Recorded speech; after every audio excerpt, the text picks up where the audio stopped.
আরে এগুলো আবার কি বেরোলো? আরে এগুলো আবার কি জিনিস? দেখে আমার কাছে দে, এটা ধর। বহুত ভারী রে। গোল্ড নিউট্রন 1000 গ্রাম। আরে ভাই এগুলো তো সোনা রে ভাই, সোনা। আরে ভাই তাড়াতাড়ি লোড করো। মালিক এই বক্সের ভিতর কি লোড হয়ে যাইতেছে?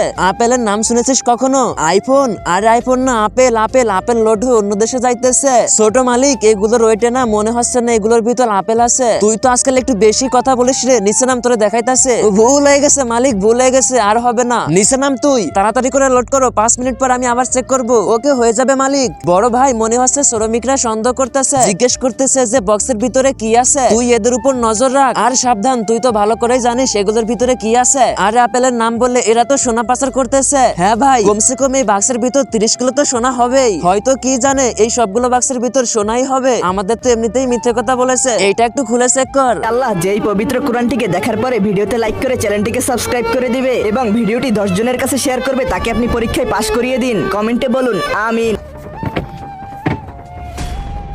উত্তেরি, আমাদের সন্দেহ তো ঠিক। এগুলো ভর্তি সোনা। একটা বক্সে 30 কিলো করে সোনা রয়েছে। তাহলে তো অনেক সোনা। বন্ধুরা, পরবর্তী অংশ দেখার জন্য এই ভিডিওতে লাইক করে চ্যানেলটি সাবস্ক্রাইব করো এবং কমেন্টে বলো তুমি কোন ক্লাসে পড়ো।